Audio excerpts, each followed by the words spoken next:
The President of the United States is now saying that with the death of Iran, the next biggest threat to the United States of America is the, quote, radical left, the Democrats. I'm not making this up. At the same time, he's confirming that ICE will be present at airports across the country in just 24 hours. It's a Real Truth Social post from minutes ago. Quote, now with the death of Iran, the greatest enemy America has is the radical left, highly incompetent Democrat Party. Thank you for your attention to this matter. And then he said, on Monday, ICE will be going to airports to help our wonderful TSA agents who have stayed on the job despite the fact that the radical left Democrats who are only focused on protecting hardline criminals who have entered our country illegally are endangering the USA. In the same vein that he is saying the Democratic Party is the greatest threat to the United States of America after Iran, which he has called a murderous dictatorship and a state sponsor of terrorism, he is saying that he's also surging ICE to airports starting tomorrow.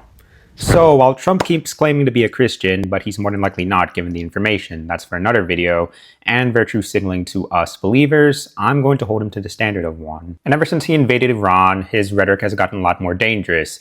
Because here's a history lesson. One of the oldest authoritarian playbooks is to rally people around an external enemy, then turn around and tell them that the real enemy is domestic.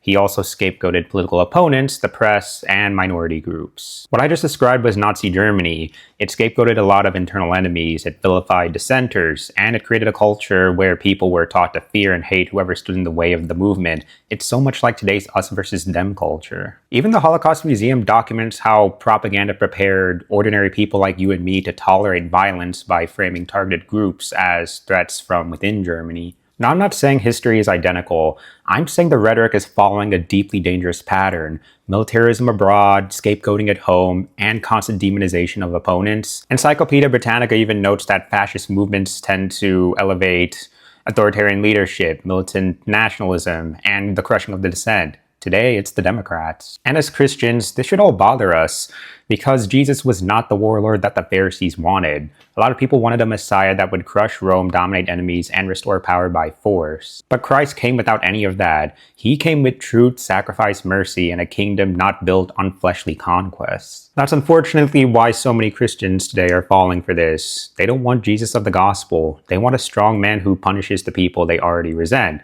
Democrats, immigrants, Muslims, LGBTQ people, feminists, the media, whoever's next.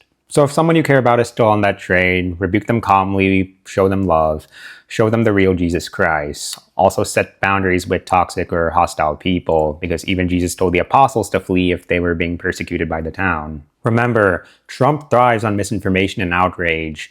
Don't become what he wants you to become. God bless.